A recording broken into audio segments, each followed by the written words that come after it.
All right, hello. We're going through chapter 14 today of the Object Relational Material. Dr. Robert Caper, Instinct, Fantasy, and Early Psychic Processes. All right, I got to talk for a few minutes about this idea of fantasy. This seems to be bedrock. It's come up before, it'll come up again in spades. So what is a fantasy? Let me turn right away to the material by Susan Isaacs. All right, this is just a straight up definition, but I want to read it because it's important. Bottom of page 160 of the readings. Fantasy is in the first instance the mental corollary, the psychic representative of instinct. There is no impulse, no instinctual urge, which is not experienced as unconscious fantasy.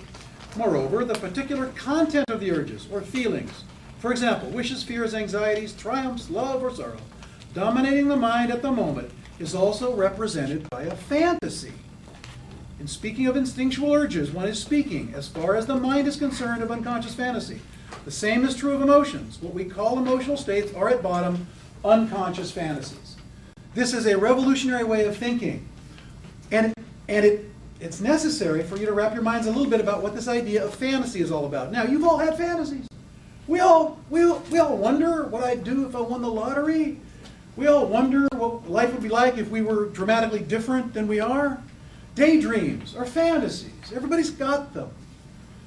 That's not what we're talking about. This is unconscious, but it has similar attributes. They are describing not the id, the ego, and the superego. They're describing the same function, but not in terms of classical psychic structure, not in terms of a building superstructure, the girders that build it up. Freud uses the phrase structure, psychic structure, id, ego, and superego. That's the psychic structural model.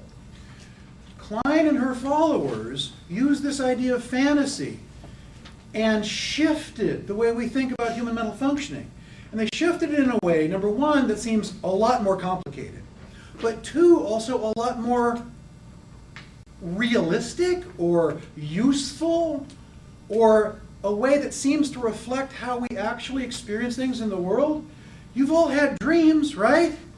And you wake up in the morning, and especially if you've had a real powerful one, you wake up in the morning and there are moments when those fantasies, those dreams, are so powerful and so real, it's hard for you to tell which part of you was waking up and which part of you was sleeping.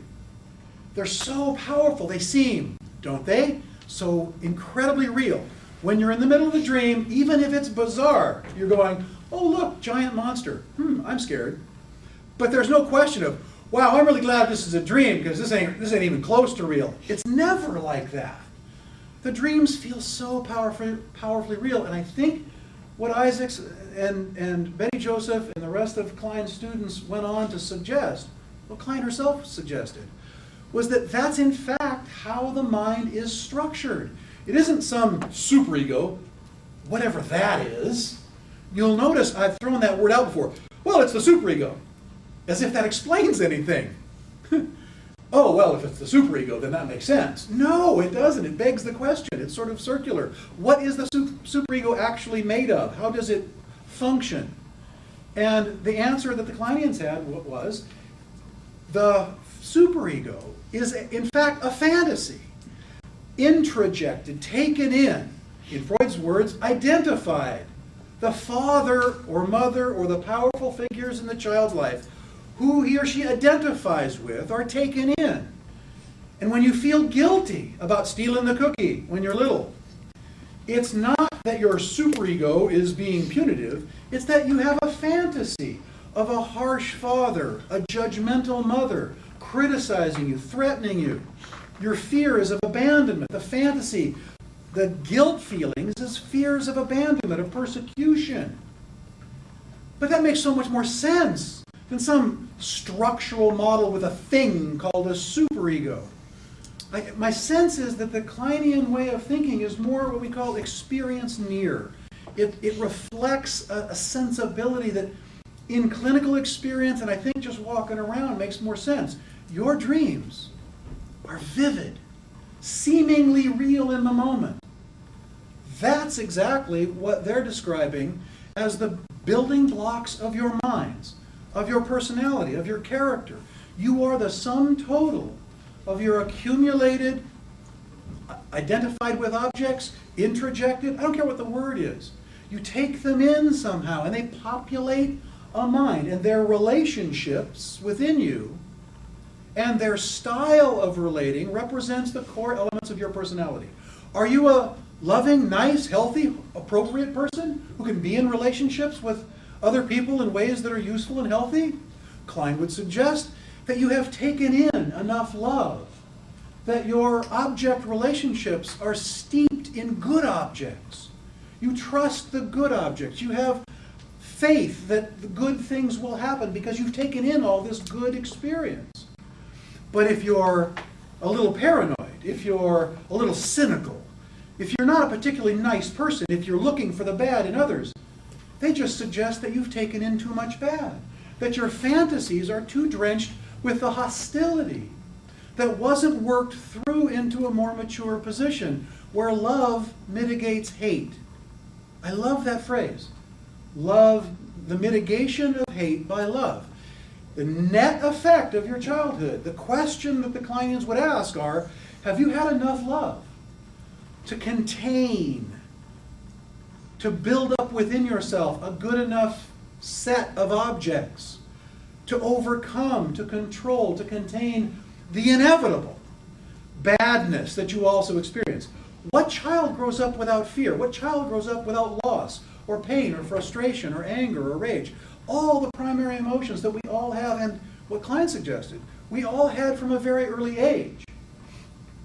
If, on the whole, we manage to acquire enough good object functioning, then the stuff that's bad can be dealt with. It's always there. Sometimes it breaks out.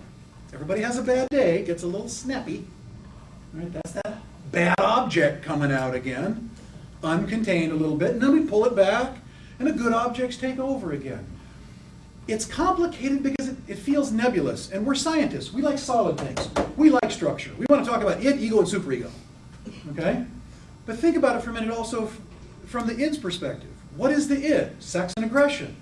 What are the fantasies? If the superego, the conscience, is a fantasy of the stern mother and father, or maybe even the supportive mother and father, pushing you to do the right thing and threatening some guilt if you don't comply, the id is really a fantasy of what? Of aggression, of sexuality. When you think about sex, you don't have an academic text in your mind. You have fantasies. I think in the field of sex and aggression, it's more vivid. It's more obvious that Klein was onto something here in their use of language. Guys, when you're really pissed off, someone's done something bad, and you're about to throw down, and you're thinking about it, are you thinking about the cost-benefit analysis? Or are you imagining tearing this guy apart? Okay? In front of your girlfriend, who he's insulted. It's that fantasy that's so powerful, and Klein, I think, saw that in the minds of her very young children. Have you ever watched a 2-year-old play? Have you ever watched a 3-year-old play? Oh my God, they can be mean, they can be harsh.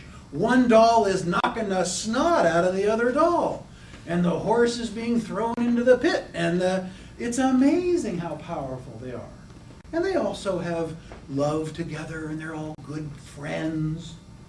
But you also see this other part, and I think Klein saw in children the more honest fantasy application, realization of the child's unconscious. Adults, we've learned to hide it better. But I think it's obviously there in a very powerful way. So this is Klein's idea, advanced from Freud, that our inner world, our psychic reality, is all about the object relationships, the internalized objects, the good one, the bad one, and all of the variations. She still talks about the ego, that sense of self that's sort of the center of all of this. But it seems to me that it's very useful, clinically, and very useful to think about my own relations to use this method. Okay. What we call emotional states are at bottom unconscious fantasies. I challenge you to think back in the loving fantasies you've had and in the aggressive and hostile ones, even the overt ones, even the conscious ones. You're not thinking in language, you're thinking in pictures. You're thinking in fantasies. And I think Klein saw that and simply moved that down where she thought it was primary, where these fantasies really come from. The unconscious psychic reality. Okay. Continuum between unconscious fantasies. That's the point here, that there seems to be this continuum. That if we have these things in our waking life, she's trying to explain where they come from. And the tricky part for adults is that these primitive, sometimes primitive fantasies are experienced as concrete bodily feelings. And we've done this a million times. Everybody in this room has done this a million times. You have a feeling, and it's just the way things are. You're mad, therefore this person's done something bad to you, and you hate them for it. And how many times have you reacted from that place of emotion and realized the next day you overreacted? It may be explainable by thinking about how intense these unconscious fantasies are, how powerful they are, and how likely we are, without some careful thought and some honesty, to simply assume that feelings are facts, and we act on them, and very often they're not, and it results in our making decisions and doing things in reality that really are bad, destructive, at least maladaptive. Okay, that's the downside. The upside. What gives meaning in your life? A theory? I don't think so. I think these fantasies, one of their main functions is they attach a profound level of meaning to the relationships and to the things in your life. When you see something that represents a memory, when you hear a song, come on, we've all done this. You hear a song. I heard the song Never Been to Spain by Three Dog Night. And most of you are younger than no one ever heard of this group. But that was in, I think it was about 1972 or 3. And it was the last song I slow danced with my girlfriend before she dumped me.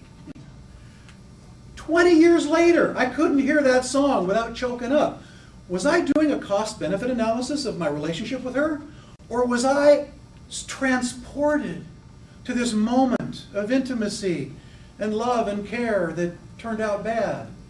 It was a fantasy that gave those experiences profound personal meaning to me, gave that song meaning. I challenge you to imagine those similar things, which I know you've all done, to imagine yourself in those experiences. What's in your mind? Step back and watch your mind work. You're going to experience, more often than not, I believe, something consistent with this way of thinking, fantasies, not just language or text or theory. Okay. Last little bit of complexity, not the last. Klein, Freud used introjection and projection. We take stuff in, we try to get rid of stuff as well. Klein talked about this as the sort of building blocks of mental structure, the building blocks of these fantasies. We take things in, they get processed through our own biological, genetic, instinctual component, our experiences together with our biological predispositions, and that melding, again, that's what she called psychic reality. And you see already that it's not honest, it's not objective, it's not scientific. We do not respond to anything in our lives in some neutral way. Everything and everyone in our lives evokes something in us. Our perceptions are not pure. They're always, we look at the world through rose-colored glasses or darker ones sometimes, depending on what we bring to the relationship. So that's the conclusion, and the saying is, feelings aren't facts. And if you can keep that in mind and kind of ask yourself that question, what am I feeling? Why this? Why now? What am I bringing to the table that makes me feel that way? As opposed to, I feel this way, you must be doing something bad to me.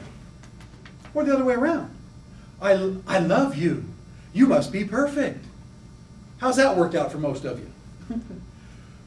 It works both ways. And that's sort of the beauty of the Kleinian model, is that the fantasies make up all the elements of our mind, the good, the bad, the regular. And I think what she's trying to say, although she, to the day she died, Klein maintained that she was the truest student of Freud, never wavered in that at all, thought she was merely continuing the work the way he might himself have continued the work had he lived a much longer time. So she's suggesting that the ego, the superego, the id, are what they are. But she's just decided to call them fantasies now, instead of the more mechanical idea of structure. But she maintained that the function of them was the same. Okay, if a little expanded. Okay.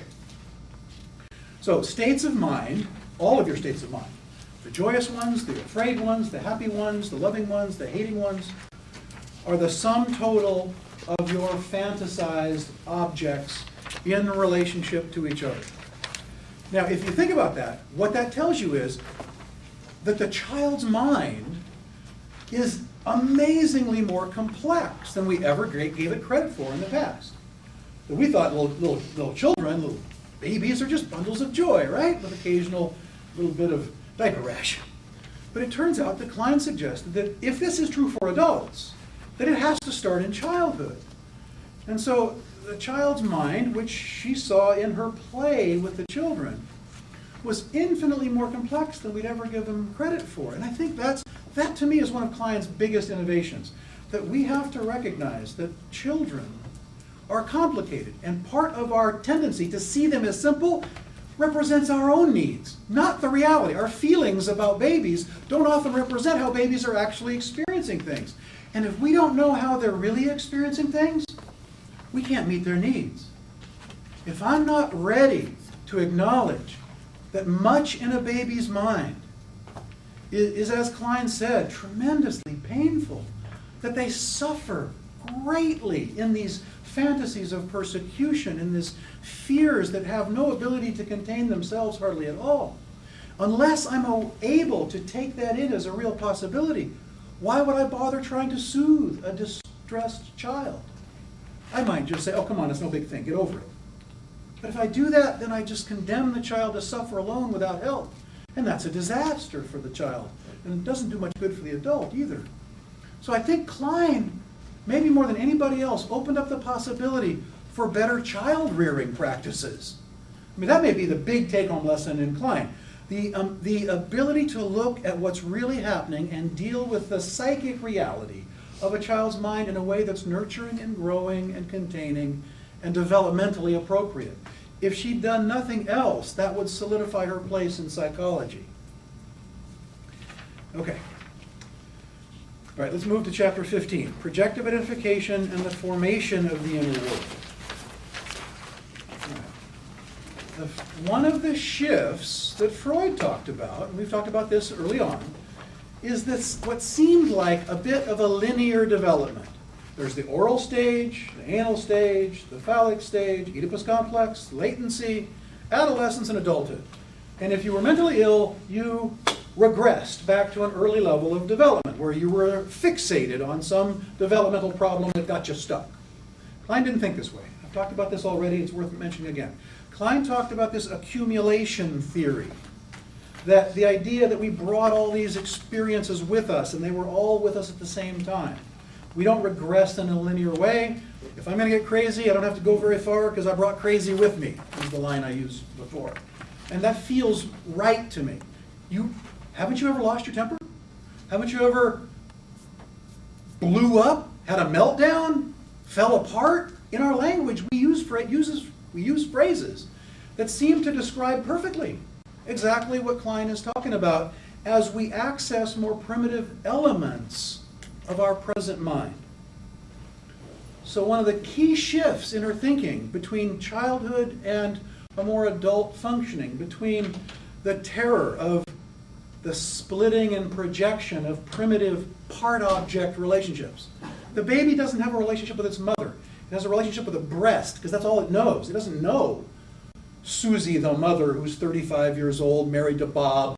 Okay, that's not how the baby thinks of the mother. It can't. They don't have the mind for it. So their frustrations aren't mediated by reality. Their frustrations are global, as are their loves and commitments and devotions. So the anxiety at a baby's level is catastrophic. It's persecutory. It's paranoid. It feels psychotic almost in its intensity and its reality-destroying intensity. And it's only when the child gets mature enough, through enough introjection, taking in of good objects, that the realization happens that the mother is not either good or bad. Bring the good mother back, make the bad breast go away. No, wait a minute, it's all good. It's mom who has some bad points to her that I have to now recognize. But the child's anxiety shifts. The child's anxiety shifts from this annihilation anxiety, this the world is going to be destroyed. I can't even say world because I don't know what a world is. I'm going to be burned up with this diaper rash. I don't know what diaper rash is. I'm just in pain. And it's the breast's fault. Make the bad breast go away, make the good breast come back and fix me. I'm suffering. But then, and I hate the bad breast. Love the good breast, hate the bad breast. Doesn't this sound ridiculous to talk like this? Wait a minute, guys talk like this all the time.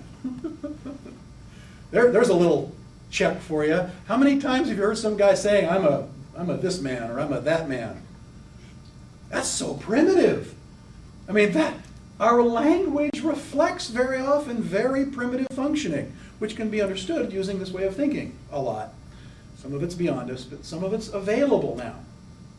Okay, so when the infant realizes its mother is both good and bad, then the anxiety shifts from annihilation and persecution to guilt, regret, remorse. Oh my God, what I was thinking about, the bad mother, annihilation. And now I realize the good mother they're the same, and I had these fantasies of annihilating mother, now I feel bad. Haven't you seen? I know you've seen this. 3-year-old gets angry in the cereal aisle of the grocery store. Wants the Cocoa Puff thingies. Mom says no. I hate you, kick. All right? And then what happens?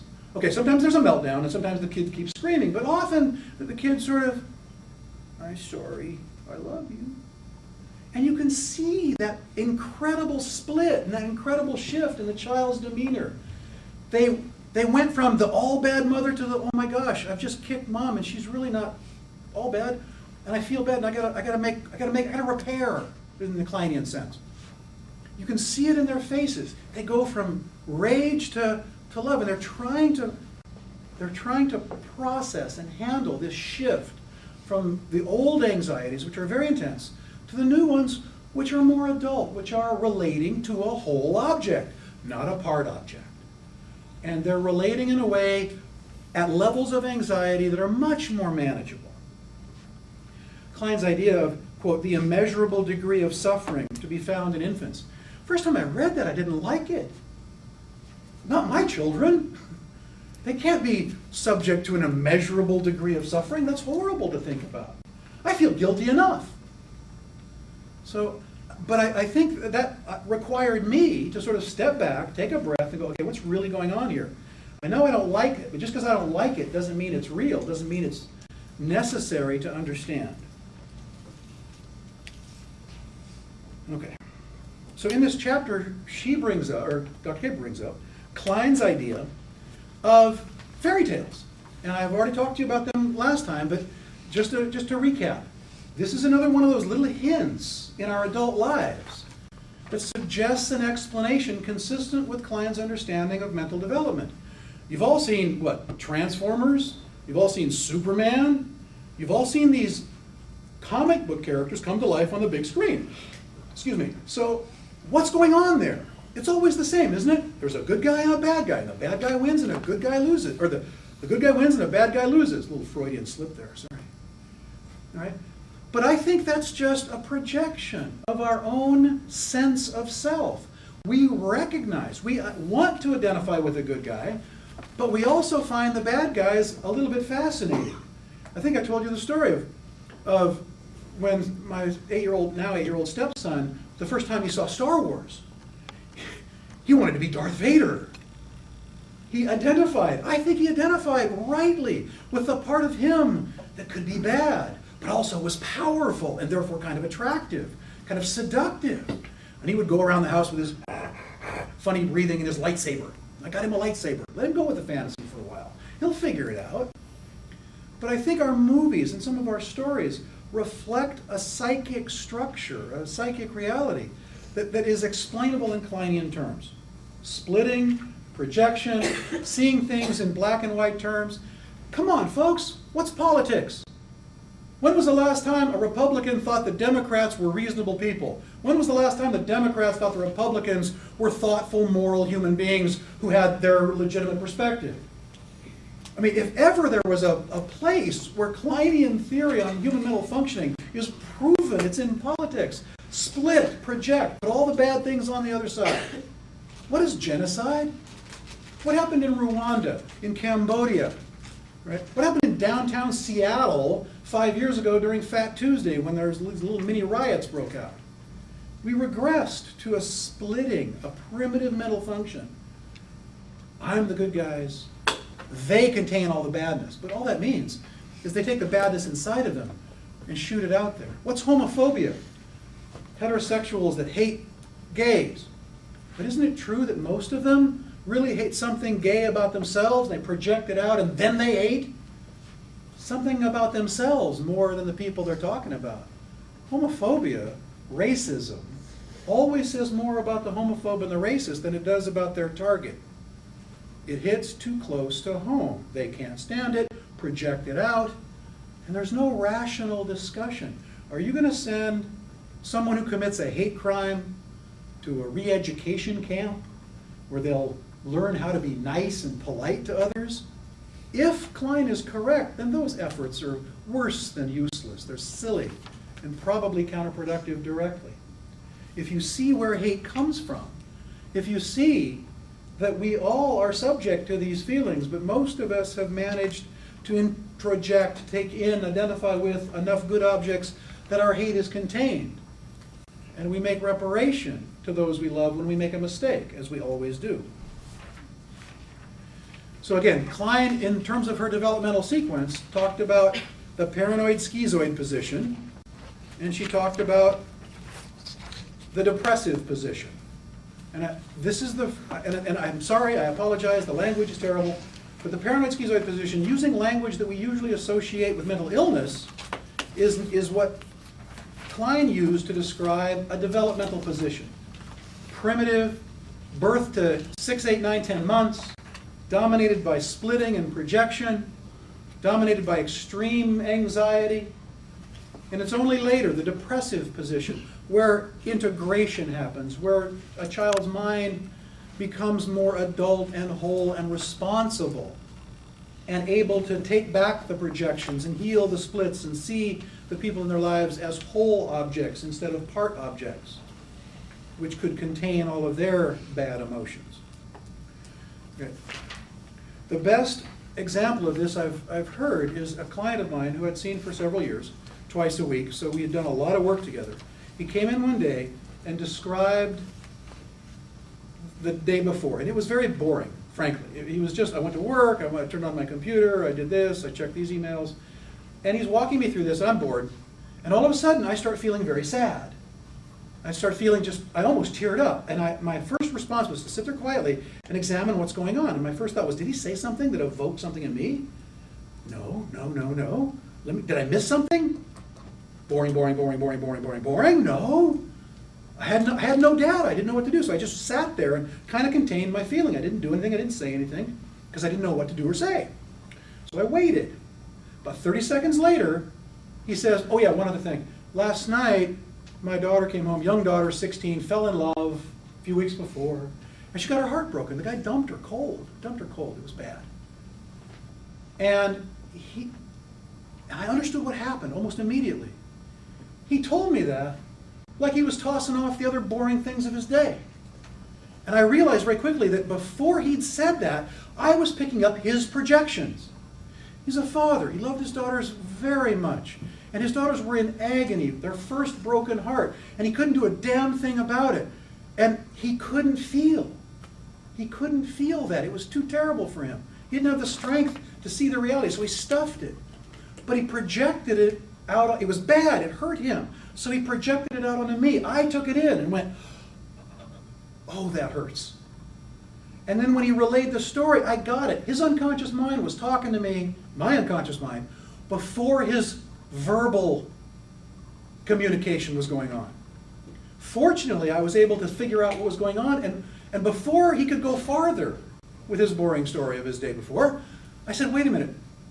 And I said to him something like, that must have torn your heart out. That must have been so horrible for you to hear. And he just cried. With that interpretation, I brought to consciousness his unconscious feeling that he'd stuffed. I brought it back, and he felt the emotion then. But I would not have been able to help him had I not been able to sort of see that the idea of projective identification. Oh, I get what's going on. And I let him know that I understood and that he was understood at a level even he didn't understand at the time. And here's the good news. Here's the cool part. He went home that night, I found out later, and talked to his daughter again, because what had happened the night before? He goes in to see her, she's all crying, and his reaction was cold. He didn't feel anything, he couldn't. And his reaction was, don't worry, darling, there's lots of fish in the sea, you'll get over this, everybody goes through this. How helpful was that? Ladies, your heart ever been broken when you were a teenager? Did your dad come in and just say, don't worry, a lot of fish in the sea? How helpful was that? Not at all. It made it worse, because now you're really alone. Now no one understands your pain. And he goes back the next day and says, daughter, I made a mistake. I didn't understand quite what was happening yesterday. I do now. And I bet that hurt more than you've ever been hurt before. And I want you to know that I think I understand what you're going through. I'm very sorry. And she cried. But wow, pain shared is pain reduced. Pain understood by another is pain made tolerable. Okay? Pain you can survive. Pain you can grieve and get over and move through. But pain abandoned is almost intolerable. And what was really cool is on Sunday, he's relating the story later, they had a few more words, and it was all quite nice and reparative. And a couple days later, he's watching TV at night, Sunday night, he said, and she comes down, sits next to him on the couch, and puts her head on his shoulder. Didn't say anything, just kind of sat there for a few minutes. And I thought, what an intimate moment. This was her, I don't know if she was conscious of any of this, but this is her telling him, thanks, Dad, I needed it, and you were there for me. And I mean, I'm almost tearing up just telling the story. It was so powerful. But I could not have helped him had I not understood projective identification in exactly this way. All right. Chapter 16, the transformation of the superego, psychological integration, and growth. Okay, so this is where Klein goes back and walks us through her understanding of development. We are a long way from Freud's linear oral anal phallic stages. And again, I think it's appropriate to talk for a moment about this accumulation theory. We are stronger, healthier adults as adults who've had adequate nurturing and development. But I think it makes sense to most of you to recognize that on a bad day we can fall apart. I had a client come up last week, and she had a court case to go through. It was a no-contact hearing. Her husband he was a classic perpetrator of domestic violence, slapped her around a lot, abused her rather badly. She finally found the courage to go to court and have a no-contact order. And the question was going to be for her, can I survive this? Or do I take my daughter and my passport and go back to Africa? Okay. I know a little about Africa. That didn't seem like a very good idea. Seattle's probably better than most places in the Sudan. Pretty sure about that. So, but the fantasy in her mind that she had accumulated through a lot of experiences was so powerful that the thought of going to court, where most of you recognize that judges try to do the right thing, that most victims of abuse do get some protection, the system isn't completely messed up, but she had this fantasy of walking into the lion's den almost literally. And it was my job to help her contain this anxiety. And just barely she did. She got to tell the judge exactly what had happened repeatedly, and the no-contact order was imposed for a year. And she called me back and said, I feel so much better now. But I don't think I could have helped her unless I'd been able to understand that developmentally, the experiences that she had as a child, as a teenager, in very difficult parts of Africa to be, were actually very much alive right here, right now, and she was in fantasy re-experiencing them in the transference. And I had to be able to name that anxiety and help her think about reality, separate her feelings from facts. What did she have to do to go through this court case and come out the other side protected?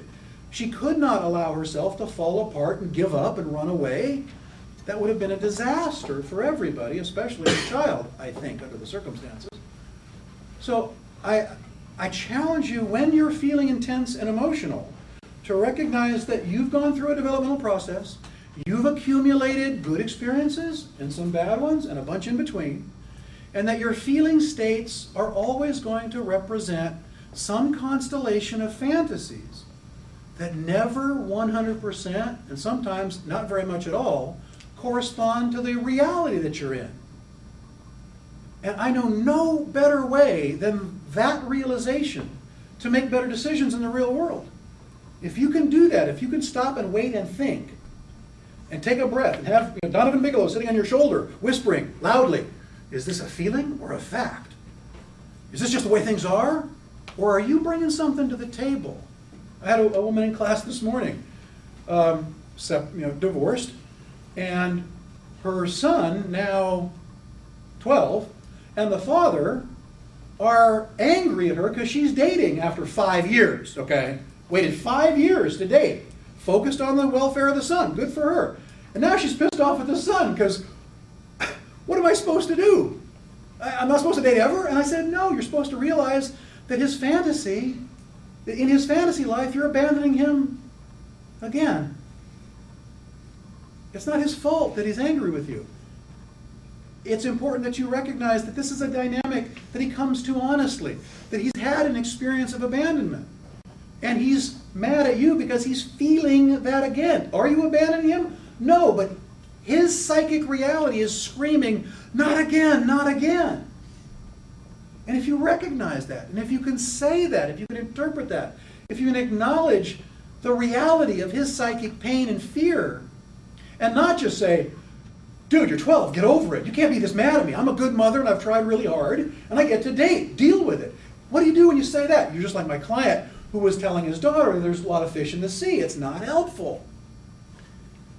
Right? That's the take-home lesson, I think, in the developmental stuff that Klein is talking about. Okay. Note, when Klein talks about a child splitting and projecting, and when she talks about that being in the paranoid schizoid position, it is very important that you recognize that she wasn't saying that children are insane, or children are psychotic, or children are paranoid, or schizophrenic, or anything like that.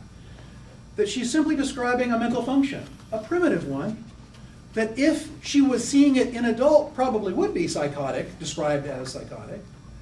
But in children, it's the appropriate developmental stage. It's all they can do.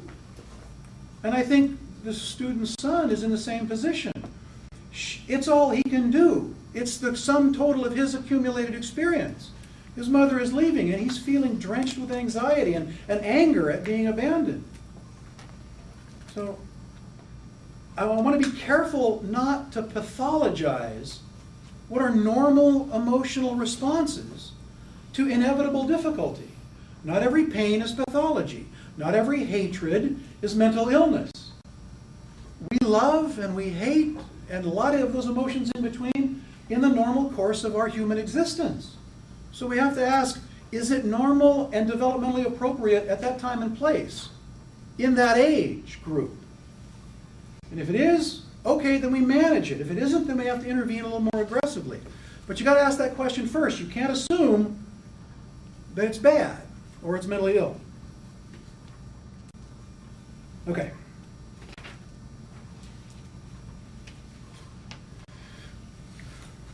And again, to summarize Klein's depressive position, we move out of splitting into a whole object relationship. We move out of part objects into seeing the others as whole.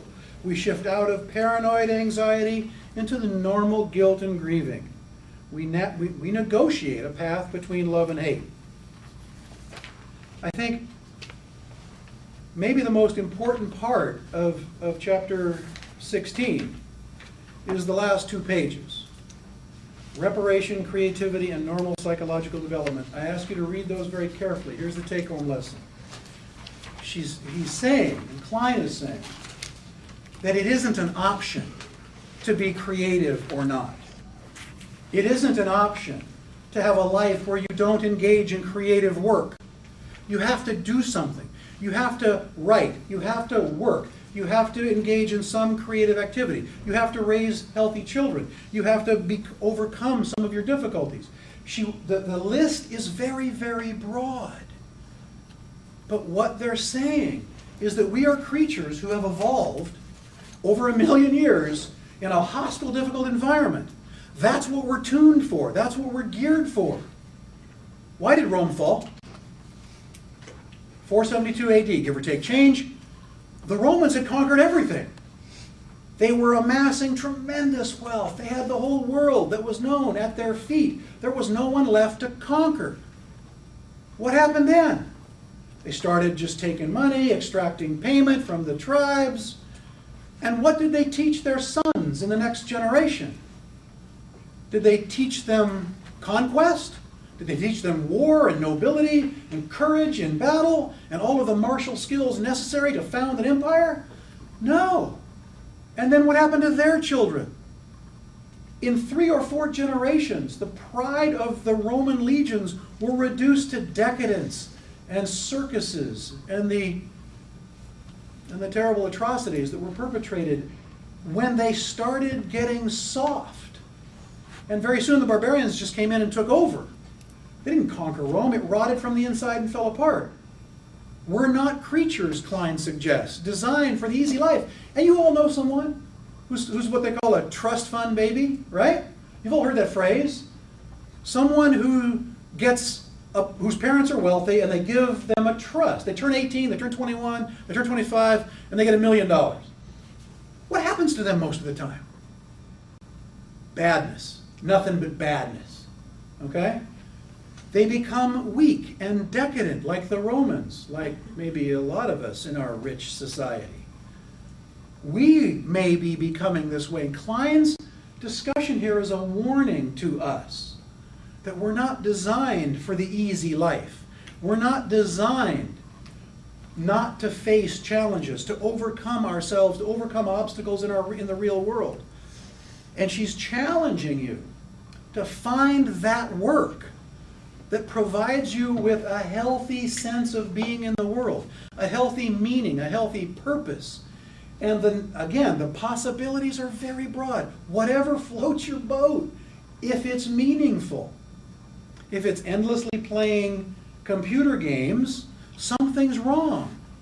If it's learning how to use computer games and then figuring out how to design them and to make them better, then that's a different situation.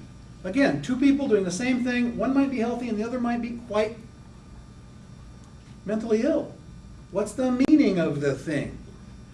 So I think that those 2 pages that challenge, I mean, it's almost philosophical at that point. The idea that we are creatures who must be challenged. And that even child-rearing practices have to bring to the children challenges for them to overcome. How much effort do we spend making our child's lives as painless and anxiety-free as possible? There's a group in Seattle, they're called the attachment parenting groups. They use the word attachment because that's a recognized, legitimate psychological field of study, attachment theory. And they've appropriated it, and they claim legitimacy. But they're a bunch of the sickest people I've ever heard of. They think in this delusional fantasy that the child should never have any stress. And of course, one of the ramifications of that is you shouldn't potty train them because that causes them so much stress. If you just let them go, they'll figure it out. So in their homes, they don't potty train the kids. They walk around behind them with Clorox bottles and rags and clean up their messes. They give them no boundaries. They give them no structure. This says something about their own neurotic, projective processes None of this is within the needs of the children. It actually makes the children quite dysfunctional. I think exactly the way Klein's talking about in the last 2 pages of that chapter. That our children need structure, our children need challenges to overcome. Our children need love and care, but be careful that maybe you're not projecting your own needs onto them while you make their life easier. How many ladies, how many guys have you known who hold themselves out a little bit like white knights, that they're going to rescue you? How many women hold themselves out as sort of damsels in distress to be rescued? My sense is for the guys in that mix, they themselves need to be rescued, have always needed to be rescued. And in the rescuing of another, they feel themselves healed. This, ultimately, how does that work out? Disastrously for both parties most of the time. So children need, and is it a balance? Of course it's a balance. We're not going to resort to Sparta. Anybody see the movie 300? Okay, we're not taking the children away at age 7 into militaristic camps where they're whacked around a lot. Okay, we're not going down that road. And yet, it seems to me that the attachment parenting people have gone the other way and maybe do as much damage. So that's the balance that you're going to have to strike with your own children in your own lives, in your own relationships. How much of my feeling state represents a fantasy of not enough good objects being introjected or identified with?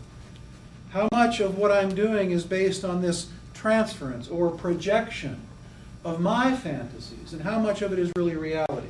Those are the questions that I think Klein has struggled with, and we've struggled in her absence for 50 years. So I'm going to call it now, and we're going to try to summarize Chapter 17, the early stages of the Oedipus complex, and Klein's more expanded view on that next time. So we'll call it now and take your questions in a few minutes. Thank you very much.